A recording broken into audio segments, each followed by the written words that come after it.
Hello and welcome to the Shakedown.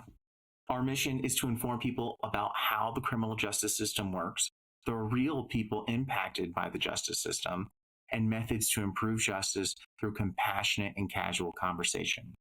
Hosts of the Shakedown share over 50 years of combined personal experience dealing with Texas prisons and working to change the criminal justice system. And now, here's our show.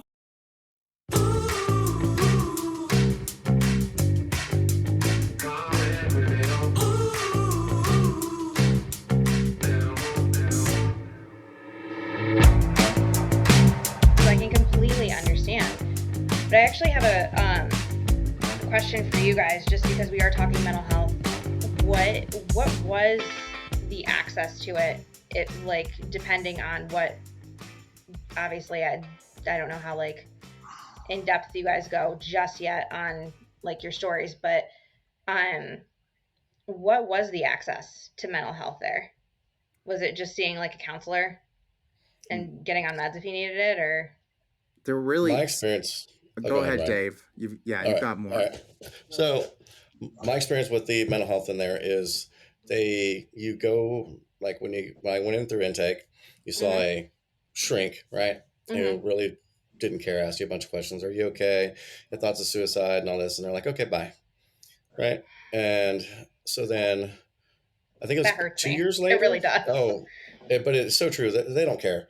I shouldn't say that. I shouldn't say they don't care, but it appears that they don't. And then again, about 2 years later, I get, which I guess is their mental health checkup for me. Anyway, this is what it was. I called back in and was asked the same questions over again and said, okay, you can leave. And that was it. And there's like, you really don't have access to a therapist, a counselor, a shrink, or anybody while you're in prison. The only thing you're going to have to do is, you're going to have to figure it out yourself, because they're not doing anything to help you. It shouldn't be like that. I was in there longer than these guys, and I've seen different eras of kind of how they dealt with the situation in prison. In the early '90s, whenever I got in there was a lot of people that would try to use. I mean, there still are, but it's not as prevalent as it was then, because the work regimen was so brutal. I mean, they put you in the fields and all that, and they wait. I mean, I don't even want to get into the description of what goes on in the fields, but it's back-breaking, and it's more than a lot of people do. So these guys try to use, they try to fake mental illness to keep from, to get some kind of a medical reason why they can't go out to the fields, or why they can't work, or why they can, some kind of, to better their situation. And so the medical staff was so, it doesn't matter. I mean, if you don't have some kind of demonstrable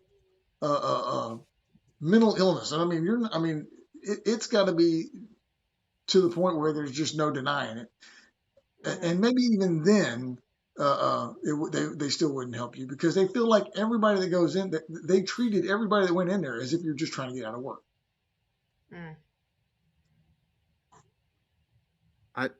I can speak to, so I went in there, and I have epilepsy, and I don't have grand mal seizures. I have petit mal seizures, which means I have like small blackouts. Right. And so when I was trying to get my, like, when I tried to get, like, when I first got diagnosed, I got put on all sorts of different medications, like to figure out your dosage on what's going to work and what's not going to work. It took years. It took years to figure it out. Then we finally got the dosage right, finally got a schedule right, and then no more seizures. And then got locked up, and then they're like, no, you can't have your medicine. We might, first they just said, you don't have epilepsy. I was like, we don't have it in our records. You didn't say it when you first came in. I'm like, yes, I did say it. And then they're like, and then they said, well, we're going to give you this. I'm like, that's not my medication. That's not the same thing. That doesn't work. Then they're like, well, you need to have a seizure in front of us. Like, if you're going to have a seizure, then you have to have it in front of us, and then you can do it. Then we'll give you your medication. Let me just And conjure up like abracadabra. What? Do you mean like a right. seizure on command? Like they say, Yeah, like let me just go snap my ahead. fingers. Let's go. They're like, when you feel like you're going to have a seizure, then you need to come to medical and then you need to show us. I said, I don't have grand mal seizures, first of all, so you can't really see it. And they're like, so you can't, it's not like you're going to get a show. I just black out. And that's it. And I can just imagine how. Do they not know you're in a prison? The point of being in a prison is you just can't walk around. You just can't walk to the infirmary whenever you want to. You're locked in a cell. Right. Also, Right. like, these are medical professionals talking to you about this, correct? Or what they are, they're not doctors, they're not nurses, they're what are called, they're providers is what they're called. All right. Okay. They're medical providers. They don't have any sort of licenses or anything like that. No, they do. Oftentimes it's like a punishment for some kind of offense. A lot of them. I'm not joking. Yeah. I am not kidding. No, that makes complete sense. No one wants to work. No medical care individual wants to work in prison. It's horrible. They hate it there. They're also one thing we haven't mentioned. They are all of them are trained that we all lie. They are all trained that we are liars. But another thing that they don't really care, because like the doctor there, he's working a 40-hour week. He's making probably $100,000 a year for doing nothing. He just goes in there and sits around, surfs the internet, and goes home. And it's unfortunate. I've seen some that do care. Don't give me that. You can't paint. Right. Like there's one or there's a few for sure. There are. There's, and that's one of the things I wanted to ask you about is, how do individuals, Rainforest is always really big on this whole idea that, don't just complain about something, be the change that you want to see and all that. So, what does each one of us have to do to better this situation, to bring us closer to the ideal healthcare situation for mental health? I mean, and another question on top of that is, yeah. And what do you? I mean, in your mind, what do you see as the ideal? I mean, how would you envision a world where mental health is dealt with properly? Okay, so I'm gonna do this backwards. So I'm gonna answer that question and then the other one because I have ADHD and that's the forefront. So my, I guess, ideal perfect world with mental health is everybody's treated as a human.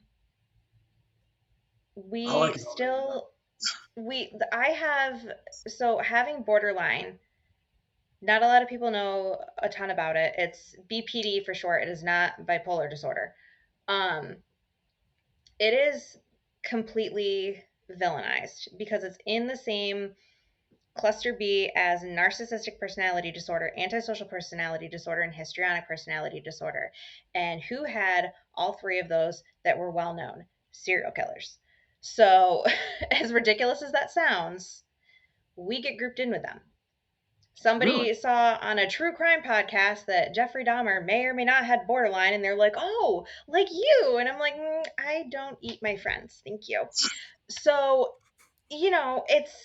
it's like there are varying degrees of different mental illnesses. We are not awful people, and we get villainized a lot. Like therapists it's very hard to find a therapist that will treat borderline because it is so all over the place. Like it's very black and white. So you can absolutely idolize somebody the next day and spit on their grave the next. Idolize them one day and spit on their grave the next, and you don't know why. It is just switched.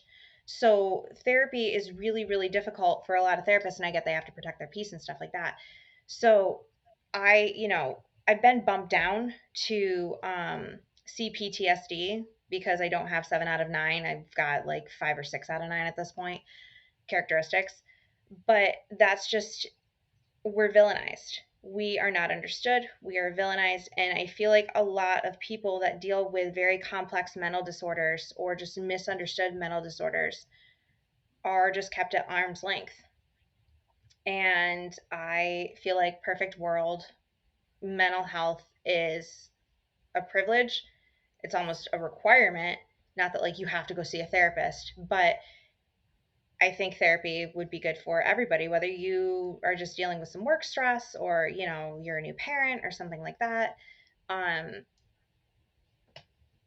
the ADHD also gives me very long-winded answers, so sorry. But No, that's good. We um, got time to kill. So, yeah, so I feel like we need to start treating mental illnesses like we treat people with physical illnesses.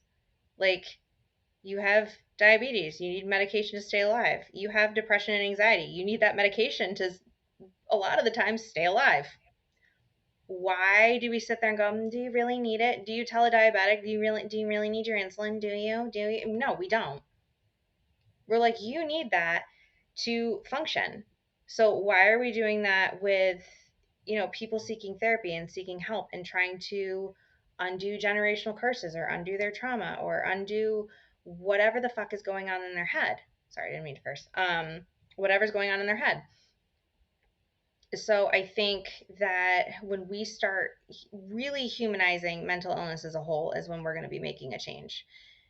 And for the second, technically the first question of what do I think, you guys, it sounds ridiculous, but writing your representatives, writing your congresspeople, annoying the shit out of the governor, because it's not going to change unless somebody on the up and up decides that it needs to change. So the more people that are in their ear going, this is a problem, we need to find a solution, the more, the squeaky wheel gets the grease, or whatever that saying is. I really feel like the more we're talking about it and the more we're annoying our representatives that this is their job, the more we may actually start to move things in a different direction.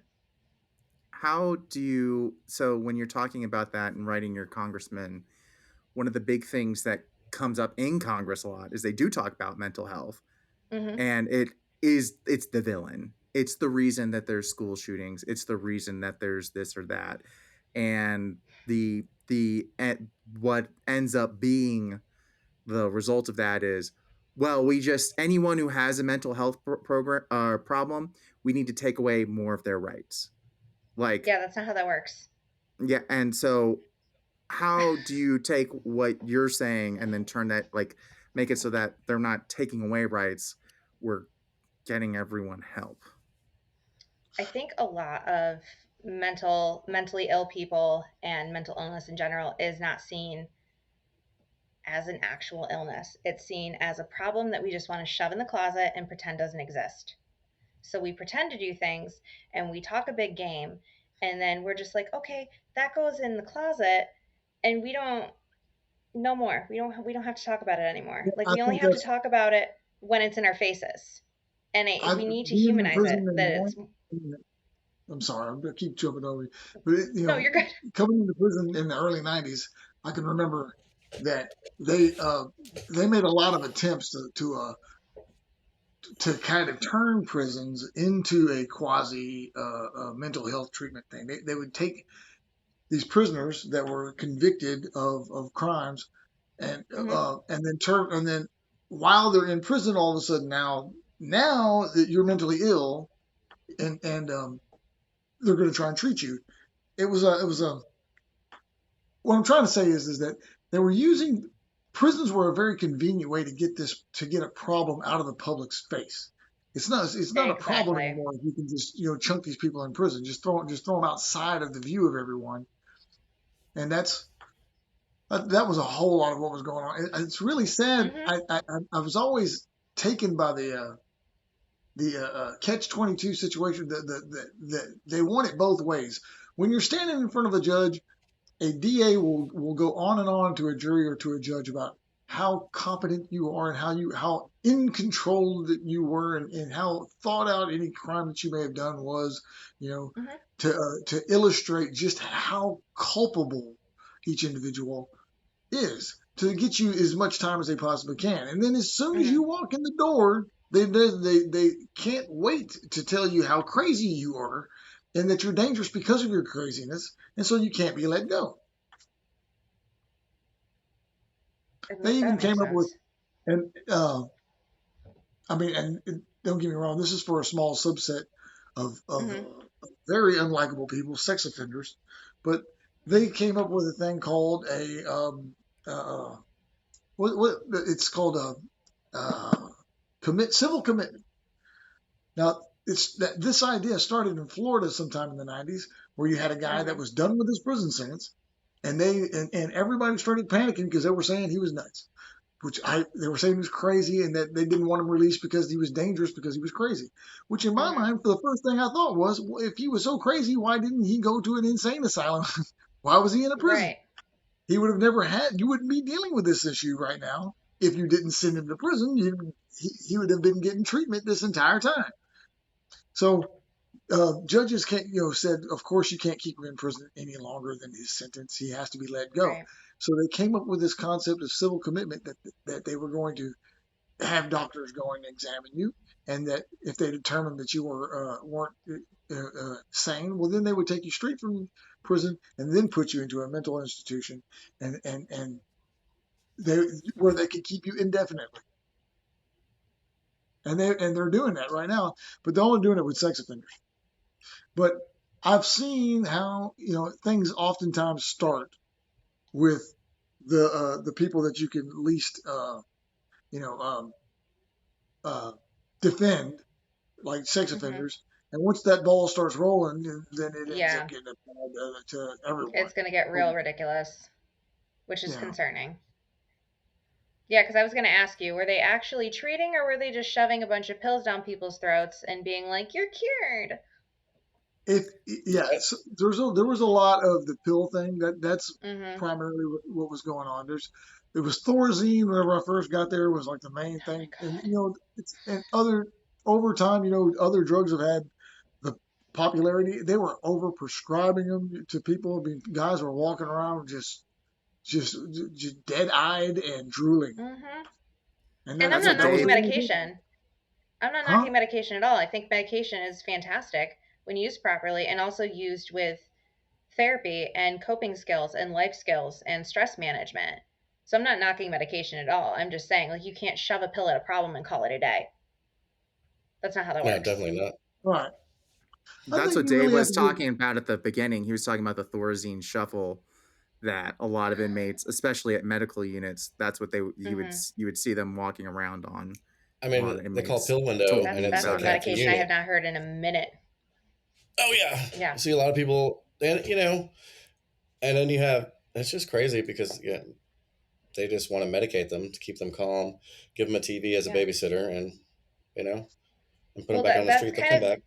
that's kind of how it is in, like, the, I guess, real world as well. Like, they just want to give you pills, and if the pills don't work, well, why don't the pills work? You just haven't found a pill that works. Right, let's I give you another Medication pill. doesn't work on me. Therapy does. Medicate. I have been on. I got a list longer than, like, some kids' list to Santa on medications I've been on, and they didn't work. What worked was unpacking a lot of things in therapy and stuff like that. And like I said, I have friends that are on medication, and that medication has saved their life. But you can't just shove a pill at somebody and call it a day. It's not. That's not how that works. The math ain't mathin'. And No, and I that's you talk about that. The guy that started Valium or whatever. It's like these big pharma companies. They just push, Yeah. push, push, push, push Well, pills. because it's a profit for It's them. like exactly, totally. It's like They don't the want hell to with see people go to homeopathic therapy treatment. because that means the medication won't work. No, and if they do see therapy, they want to see you on Adderall or this or that or Xanax or something else. They want to see you Hmm. on some kind of drug because it lines their pocket. Yeah. Or you get, like, where I live in Western New York, we have such a like, awful opioid crisis that you can't get meds that people actually would need for mental health. Like, trying to get Adderall around here is insane. Oh, Houston's the same way. There's no pharmacies in town that have it. No, and, like, I got off of it because I had there was such a shortage, and it worked, like, the first round that I was on it. It was great. And now I found different supplements that work a little bit better along with just ADHD management. But I mean, that's the thing. Like, I've got friends in other states that are like, yeah, I got a Xanax prescription, like no problem. And I was like, you can get Xanax? Like, they're not prescribing it here. Yeah, it's Houston. That's a big thing. Is Xanax? Everybody, and so you can't get Xanax either, and so they got all this fake Xanax coming. That runs through that Because people that's are. smart. Well, so Carrie Blakinger, she has a podcast, right? She was talking about she went to tested a bunch of Adderall in Mexico, and most of the Adderall she tested for methamphetamines and not amphetamines. And a Yeah, lot of that let me Adderall tell is you. coming over here and getting sold, by Yep, I could pharmacies. tell every single time. I could tell which batch of Adderall actually worked because I would get a new manufacturer like almost every time. Every other month I had a new, Right? like it was either the amphetamine salts or like the D something or whatever. Yeah, And one would actually work, and the other one I was like, why am I taking this? Because I'm not doing right. shit. So I'm not surprised that things are being manufactured not correctly. Yeah, that doesn't surprise me either because they're gonna, they're just going, and big pharma just wants their money. They don't care, Mhm. Mhm. and that's a part of the problem too is they don't care. No. They won't, as long as they're making a profit. Who cares about whether it's actually working or if it's, actually good for somebody's system. Exactly, it's all shareholder money. Right. And Mhm. and inside we didn't talk about, so one, well, like they really did not want inmates to have medications because that costed them money. And then two, if you True. actually were able to get your like hands on, like if you could prove that you had this condition and like could get all the steps to go through it, they did have a psychiatrist at most of the ID units. I don't think Mhm. they were at the transfer facilities, but like at the long term housing units that Right. you had, like if you were in prison for 5 years, you weren't going to an ID unit, so you would never, wouldn't even be possible to like see one unless you got shipped to an ID unit. Right.